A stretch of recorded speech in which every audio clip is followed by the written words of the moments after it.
I put my phone on silent.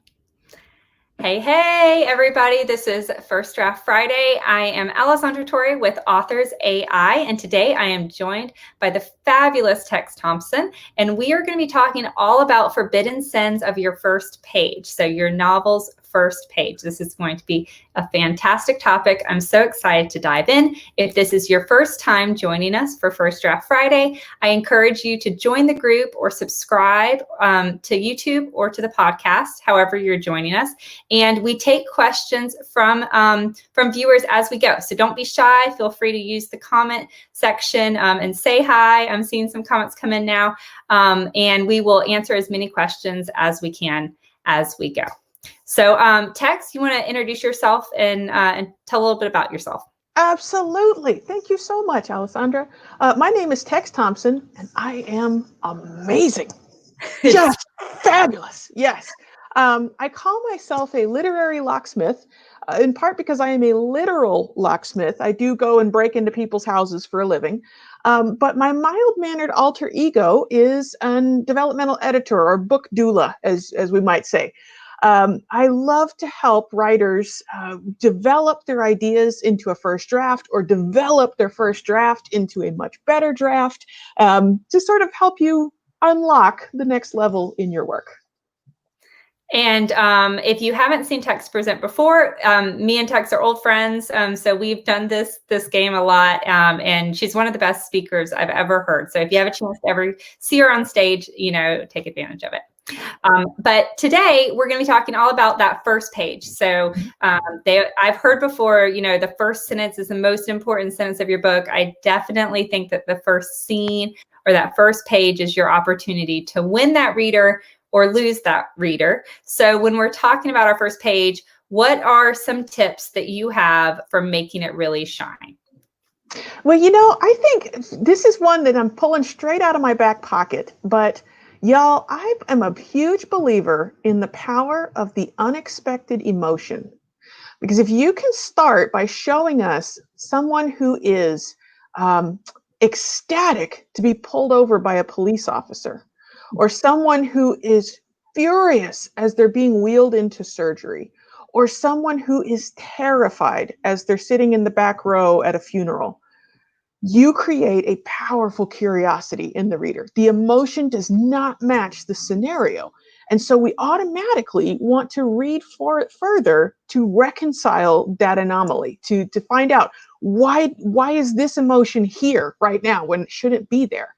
So if that's one trick you can use right on page 1 to get that first vital spark of curiosity that gets us to page 2 and then on to page 10. And by then you're off to the races.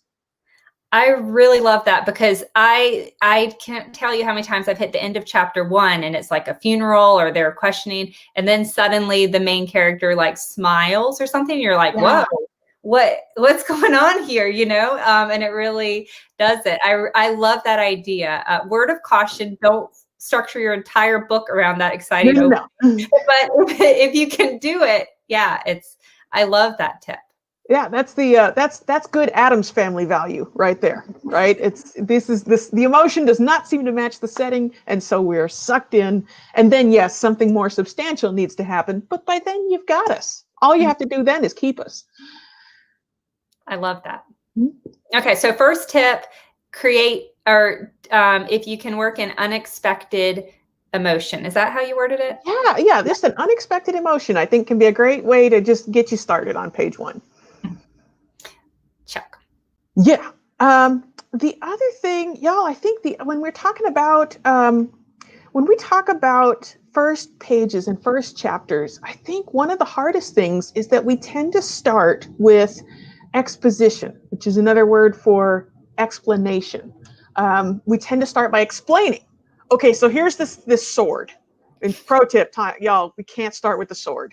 I know you really want to, fantasy friends. I do too, but you can't lead with the sword. All right. Most of the time, unless the sword is the main character, in which case, please continue. You have my full attention. But it's tempting a lot of times to start with explanation of the magical thing or the history of the person or the history of the place or the protagonist's ordinary boring life routine or how we got to this wacky situation, or, to start by explaining something. And the thing I think about a lot with that is when you start with a first page that is explanation of some kind, you are starting with something that is literally unfilmable. They cannot translate into, when they make the big successful movie based on your book, they won't be able to film that explanation unless they do a Star Wars style, yellow scene crawl, right? Yeah. And you don't really get to use that a lot unless you're George Lucas. So I think that it is natural. It's completely natural to want to set everything up, to like do your mental mise en place right before you start the story. This works brilliantly in cooking, where you're supposed to get all your ingredients out and line them all up and have your recipe ready to go before you actually start to make the dish. But it doesn't usually work that well in storytelling. And so I think we have a job to do, an extra job to do in, sorry, just a second. My cat is using her wheel. Look at this disgusting animal. She pays no rent. She lives here, rent free. She said now is the best time for me to do my exercise, Tex. Yes, definitely. You need to work around my schedule. I think what Clem is trying to say in her really obnoxious "I want my dinner time" is that it's really good to start with action because in action there is interest. And maybe you could tell us a little bit about that, Alessandra, while I pull this thing off the wall. Yeah, I can take that and run with it. And I think this is something that really varies a lot, and you're much more susceptible to this based on your genre. So, but I've seen it in every genre, but definitely if you're writing dystopian or fantasy or sci-fi, it can be really easy to info dump right in the beginning. And as a reader who loves to scroll and scan past info dumping, that's an easy way to lose me. Because as soon as I have more than one character name and I need to get a pen and paper out and start charting like a family tree, I'm gone. I'm setting down that book. But I've also seen it in romance novels, like even if it's just the room that she's in, or like you said, like her everyday life. That can be shared in chapter 2. Yeah. And it, you make a good point, which is, I think the thing that I love to emphasize is that, y'all, if you do that, you are not dumb. You are not dumb. You are, first of all, you're smart enough to be here listening to us. So you're obviously a person of superior class taste and sophistication. But what you're having to do is, as the author, you often do have to start by explaining to yourself the protagonist's room and the routine and the daily life and what their life is like in order for you to begin creating their world. That's where you got to start, by explaining to yourself, how does a sword work, or, what's the history of this place, or what's the family tree, and what are all getting all your begats together. So if that is what your first draft's first page is, absolutely, batter on, right? You have to get that stuff together in order to have anything to tell a story with. It's mainly in the revision stage that we like to go back and say, okay, so I put that on page 1 of chapter 1 because I needed to tell it to myself to figure out what was going on. Now, where should it really go so that it is optimally placed for the reader, now that it's done its job for me, the writer? And do you agree that it's okay for the reader to be a little confused in the beginning, or not understand necessarily where this character is and why they're in this situation or this place? Is that okay? Oh, yeah. Oh, the confusion can be one of the most pleasant things, one of the most irresistible things about fiction, right? Is those deliberate mysteries that we tune in for and watch the season finale for in record numbers. Those curiosities like, who shot JR? Or who shot Mr. Burns, depending on your generation, or who's the father of Rosemary's Baby, or what's in the box? I mean, something as simple as that. I think in those cases, it's fun to be confused because we know we're supposed to be confused. We know that we're not supposed to know yet that thing. And that if we keep reading or keep watching, they're going to tell us that thing. So if you create a pleasant, and deliberate confusion in your first pages, like, why is she so scared of, that bowl of oatmeal over there? I don't know. Yeah. I think Third Rock from the Horrible Sun did the example. thing where, I think in Third Rock from the Sun, they had the thing where Jello was the most terrifying substance in the known universe, and it struck fear into the hearts of even the most brave warriors. But yes, if you can create an interesting curiosity and make us want an answer that we have not yet received, that's all we need to get to chapter 2. There is gas in the tank now. There is a question that we want an answer to.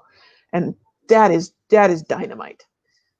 And if you watched our last First Draft Friday, this was also something Susan Barnes talked about, but I like how you guys approached it from a different way, which is, avoid info dumping, but also especially in that first chapter, because that's when, like you said, we got to hook them. Yeah. And I think that sometimes there's a nice balance that you can strike if it is a familiar scenario, but an unfamiliar context. Like, Alessandra, you're talking about starting with dialogue, I think, and if we start with a line like, the school called again today, right away we have some information, but we don't have all of it. And so there is, a natural interest in, okay, someone's in trouble. Who did what? Give me all the details. And our inner rubbernecker, just comes right out in that moment. That I think that can be there's so many great ways to do that, and often using dialogue as a vehicle to tell us a whole lot in a very small space and get us interested in what's going on. I love that. All right, perfect. So avoid exposition in your first page. Avoid, too much. A little bit of explanation of, okay, so if we have a line like, so the school called again today, we're going to want to know pretty quickly who's talking and who they're talking to. Are we on the phone or are we in person? We're going to need some core information pretty fast, just so we can start forming a mental image. Like, something as simple as difference as, are we sitting at the kitchen table having this conversation? Are we, on the phone or what? So we'll need some for sure, but we are starting with something that is filmable. There is an actor who's delivering a line to another actor, and presumably you're going to give us a few sentences about where they are or what else is going on. And that's enough of a framework for us to start growing our understanding on. I like it. Yeah. All right. What's our next tip? Well, let's see. So we talked a little bit about too much exposition. I think it is very common. It's very easy to drop over. I know you know this too, Alessandra. We live in mortal terror of boring the reader, right? Mm-hmm. 200 years ago, we didn't have to worry about it. Like 200 years ago, your choices were either to finish reading War and Peace or die of tuberculosis. You pretty much had your audience locked in, right? And so there was like this rule that nothing was allowed to happen in the first 100 pages, because then it would be over too fast or something. I don't know. But now, of course, we're competing not just with every other book in the world, but Twitter and YouTube and Instagram and everything. And so there's this huge pressure that we feel as writers, like, all right, let's get right to it. Start in medias res, start in the middle of the action. Let's keep it snappy, Tolstoy. We got things to do, right? And so we feel like we got to jump right into it. And we feel like we got to have, a big dramatic scene right up front with guns blazing and bodies dropping out of the ceiling and space wars and, and all of this, ridiculous over the top stuff happening just so that we are exciting right off the bat. Mm-hmm. And I think that, unfortunately, when we go too far in that direction, we create confusion. Right? Because we've got guns blazing and bodies dropping, but we don't know who's who, much less why we should care.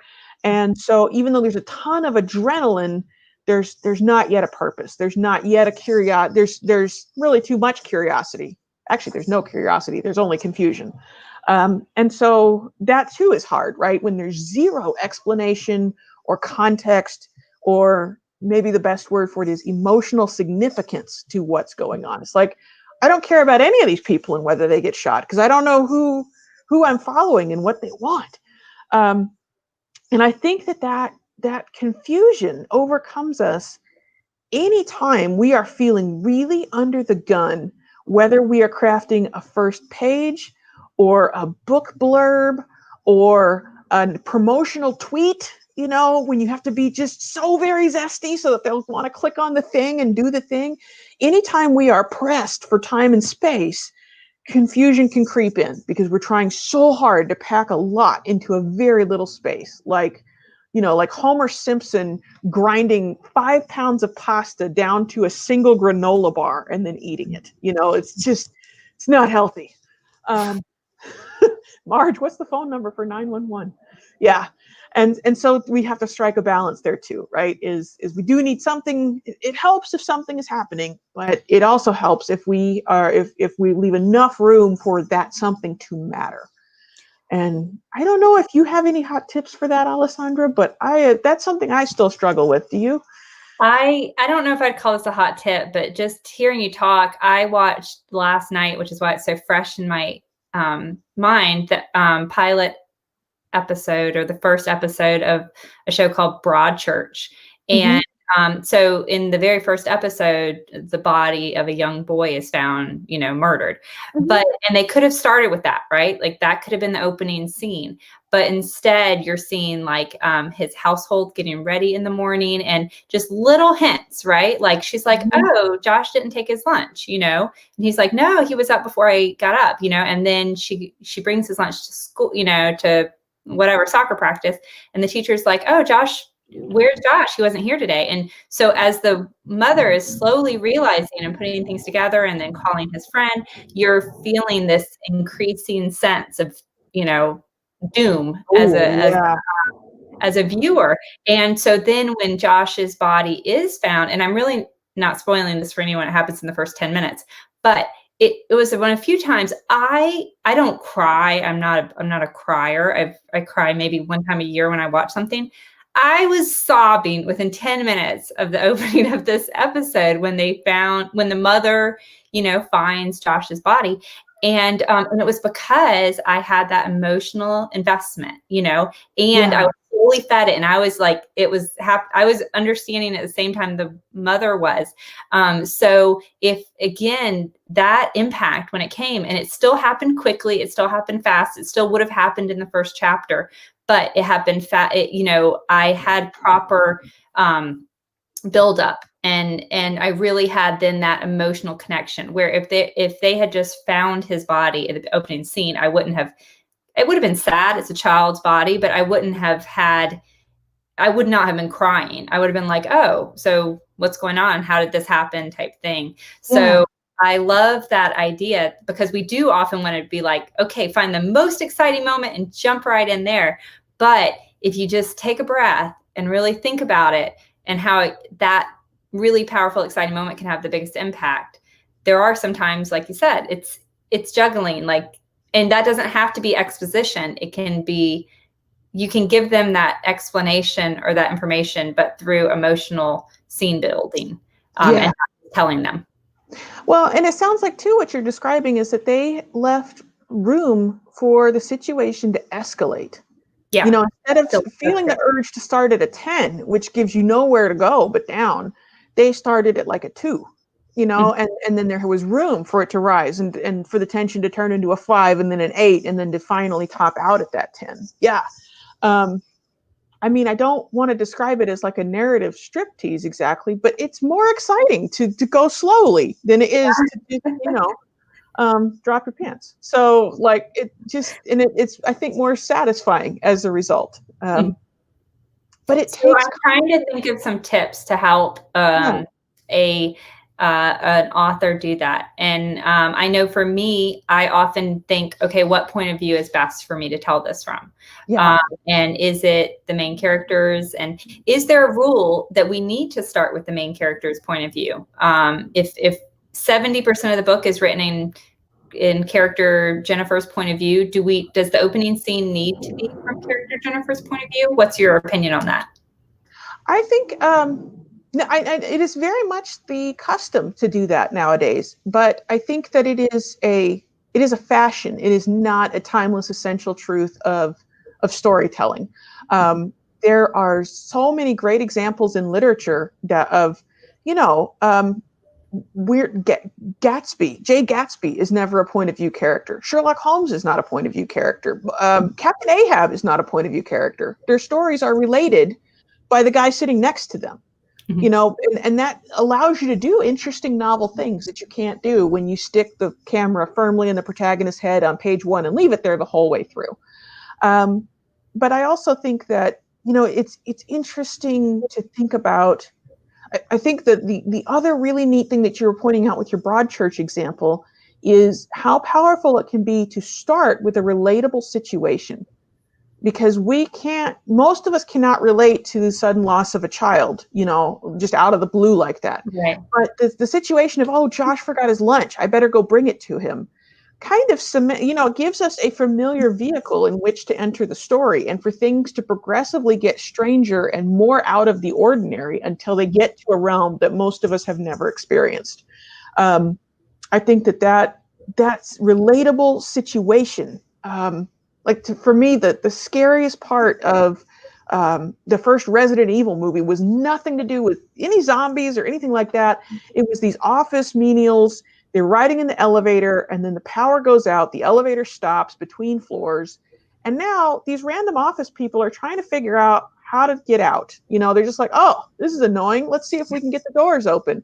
And then it's like, oh, well, we can get the doors open, but it's kind of stuck between floors, like halfway. Maybe the skinny person should try going out through maybe we can just wedge them up, you know, and it gets progressively more, what do we do next? And then, you know, needless to say, when someone is halfway out the elevator, oh, good, the power's back on, you know, and then it's just horrifying. But we can relate to the idea of what if the elevator stopped suddenly. We've all thought that thought when it makes the funny clunk noise when we're on our way up. And I think that starting with that relatable situation with something as simple as a lunch on the table can really get us sort of helplessly invested in our point of view character, whether they're the protagonist or not. And I like what you just said, whether they're protagonist or not, because the other option is to potentially start from the villain's point of view. You know, not that necessarily there's the protagonist and the villain, but there's so many different ways you can start a book. And that's one of the first questions I ask myself is, gosh, what point of view do I want to show first? And what can I tell or hide based on that point of view? Yeah.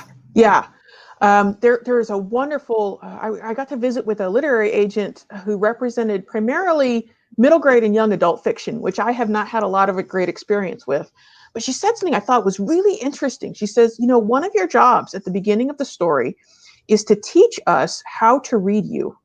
So, for example, if you are writing a book where it's divided pretty evenly between the male character's point of view and the female character's point of view, and we're going to be alternating, let's start that alternation fairly quickly so that we understand, oh, this is a book that's going to go back and forth between the two characters, and the name of the character whose head we're in is the chapter title. Okay, I understand this system now.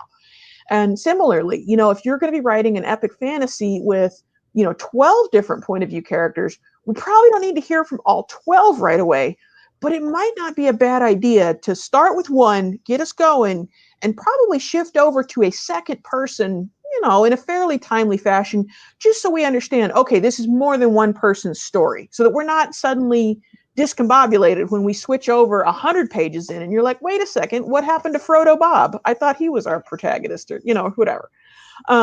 And probably the same with alternate time frames, right? Like if you're jumping back and forth with past and present. Yeah.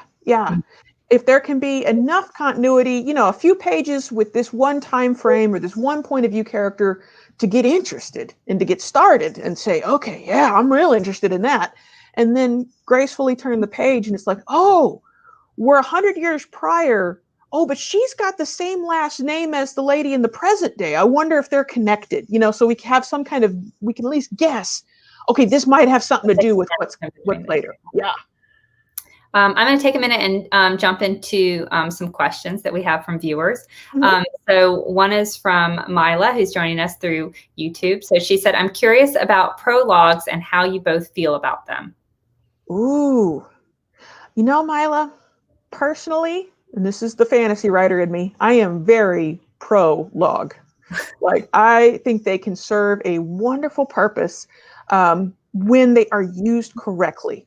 I think that the reason that they tend to get a bad rap is because very often they are used to paper over an uninteresting beginning by jumping forward or backward to something much more exciting to try to get us, to try to grab us. And then by the time we're really excited in the prologue action, and then it's done, and and then we're in chapter 1, and it's going to be 10 chapters before anything exciting happens again. And that, I think, that feels like you bought a box of Fruit Loops and Raisin Bran came out. So, but well, now I'm gonna chase you down on this, okay? Yeah. Because I agree with you with the Fruit Loops and the Raisin Bran analogy. But what happens if it's gonna be 10 chapters before something exciting happens? Like how else can you kind of give them an idea that for example, I've had suspense novels that you didn't realize they were going to be suspense novels until the suspense happened, but you want to set the stage early. So if you don't use that kind of trick, how would you make up for the fact that you do have a while before something happens? So I think that, I suspect, and Alessandra, you have a lot more reviews than I do. So feel free to correct me on this. I think that a lot of, like, if not most, negative book reviews come from someone who was promised a certain sort of book, but got a different kind of book than what they were expecting. They're mad because they thought there was going to be sexy fun times and there wasn't. Or they're mad because they thought it was going to be clean and sweet and there were sexy fun times right in the middle. And I think one of the most important things we can do is make the right promises at the beginning of the story about what sort of story it's going to be. So essentially, if we can foreshadow big badness happening, right? So I guess what I would say is, if we are eventually going to get to a stage where, I don't know, like let's say we're doing a horror story and there's going to be a bunch of bloody murders in it. I don't personally like the idea of starting the prologue with a giant, gory, bloody murder scene if we are not going to get another one of those until 15 chapters in. But I am absolutely up for some grim, the body of an animal nailed to a tree, something that the kids are passing on their way to the abandoned summer camp, that kind of promises that this is going in not a good direction. To me, that would feel less like bait and switch and more like preview of coming attractions. I think what I need to do, and I haven't read this book, but I think I need to go and read The Shining and see how Stephen King did it, because, it's a while before, and you'll have to forgive me because I watched the movie, so I'm going off of a movie, but it's a while before he starts going crazy, right? Yeah. So how did Stephen King hint as to what was to come, and how did he build that tension early on? Because, Yeah, well, I know that on page at least 2 or 3, it's Jack Torrance talking with Ullman, who's the manager of the Overlook Hotel. Ullman's sort of interviewing him for the job, and I don't recollect the particulars of that conversation, but I think that many Gothic novels from way back, the young woman comes to the mysterious manor, and there's the groundskeeper who's going to leave and peace out and leave her there to deal with all the craziness, and that's usually where, Alessandra, I'm going to switch genres again for a second. Like thinking in Gremlins, we get the little mogwai and we're told, don't get them wet, don't feed them after midnight, and do not expose them to sunlight. And you immediately know, well, they're going to be exposed to sunlight and they're going to get wet. Yeah, right. But you automatically know that something is going to be really important and going to go wrong, but you don't know what's going to happen when those rules are broken. And that kind of creates that interesting forward momentum. That's a really good point. Like if he was like, if they get wet, then XYZ happens, well, then you just took away one of the mysteries that the reader was, going to be able to find out in a delicious fashion. So you can, I love that. Yeah. I think that works even in contemporary stories. If you say, if we're going to meet the girlfriend's parents over the weekend and we're really nervous and excited, and she says, okay, they're going to love you. You're great. You're fabulous. Just whatever you do, don't ask my dad about his job. Yeah. There's the rule. Why? Right? Just don't. Right. Just Or they get and, interrupted and he can't give any more explanation. yeah. And then right away we're like, okay, we're gonna wreck it. But I have to stay tuned to see how that happens. Yeah. Wow, All right, we're already almost out of time, but we have so many great questions. So I'm going to try to rapid fire, and we can see how many we can knock out. So Patty from Facebook is asking, how long should a prologue be? I would say, Patty, less. It should be shorter than the Amazon Look Inside sample. Because the thing is, Amazon's Look Inside free sample, and Alessandra will know better than I do what that encompasses. That's everything most readers are going to get to see before they decide whether to buy the book. Mm-hmm. So if you have your prologue set up as situation A and it sucks up the whole Look Inside free sample, and then they buy the book and it shifts over to situation B, and which wasn't what we were promised, you might have a hard disconnect. I think if you can keep it short and sweet, and I'm just using the Amazon algorithm as an example, that will let us go beyond the end of the prologue and into chapter 1 and make sure we like that before we make the decision to buy the book. And this will save you a 1 star. I love that. Yeah, I agree 100%. And my opinion of the prologue, I never answered your question, is I don't do them a lot. I only do them if I feel like they have a purpose and a reason, which is kind of the same thing Tex said. But I do cheat and use that. So I'm going to try to cheat less and not use it just to give them a hint as to what is to come. Mm-hmm. I don't know how to pronounce this name, but starting with the villain, is it okay if the opening chapter is the only chapter in the whole book in the villain's point of view? We're asking me? Yeah. I would say, okay, so y'all, for any question in this chat, because I see several of them, we can knock out several questions right here. For any question about, is it okay to do X? The answer is yes, because this is America. Maybe it's not America where you live, but I will loan you America and give you permission to do that thing as long as, A, you know why you're doing the thing, like what purpose it serves in your work and what you would not be able to accomplish if you didn't allow yourself to do this thing. And number 2, can you point to successful examples of that thing in the annals of literature? Can we point to a successful example of a passive protagonist? Yes, his name is Charlie Bucket. The kid doesn't do a dang thing, and it's a great story, Willy Wonka and the Chocolate Factory, right? Can we point to an example of a story that starts with the first chapter in the villain's point of view? Yes, a third of the thrillers that exist in the world definitely do that, and I will happily extend that permission to you. You may need to give yourself a little caveat if the thing that you want to do has not been done in the last 100 years. Again, it was cool for a lot of the older fantasy writers to start with the sword. You might not be allowed to do that now. But you will feel so much more confident in your writing team if you can articulate why you want to do the thing, and if you can point to examples of it being done well. That is what I have to say about that. And to answer this follow-up question from the same user, she asked if the villain's chapter could be in third person, if the book is in first person. I do that all the time. So I'll put secondary characters in third person and primary characters in first person.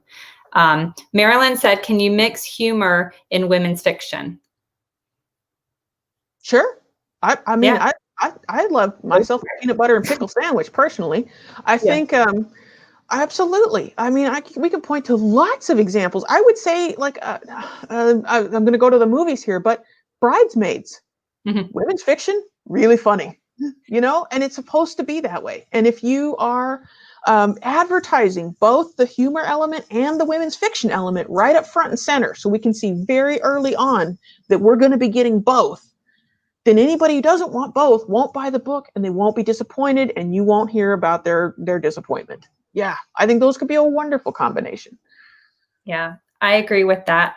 And sadly, we're out of time. So I appreciate everyone who tuned in, and thank you guys for your great questions and comments. Again, if you are listening to the podcast or watching us on YouTube or in the Facebook group, please subscribe or follow the channel. And this First Draft Friday was brought to you by Authors AI. We have a fantastic developmental editor that is powered by AI. Her name is Marlo, and she would love to get a chance to read your manuscript and to give her feedback. So please check out authors.ai. I have a link here. Yeah. And please tune in for future First Draft Fridays. They're every 2 weeks, and we have some exciting ones coming up. If you are interested in knowing more about Tex and reading her books or checking out all of the events and online activities that she's doing, you can find out more at thetexfiles.com. Is there any other thing you want to share about how they can connect with you? Absolutely. You can always email me directly at tex@thetexfiles.com. It's like the X-Files, but it's the Tex Files. I would welcome your questions, and if I can be helpful to you on your project, I hope you will let me know. Awesome. Thank you guys, and thank you for tuning in. We'll see you in a couple of weeks. See you later.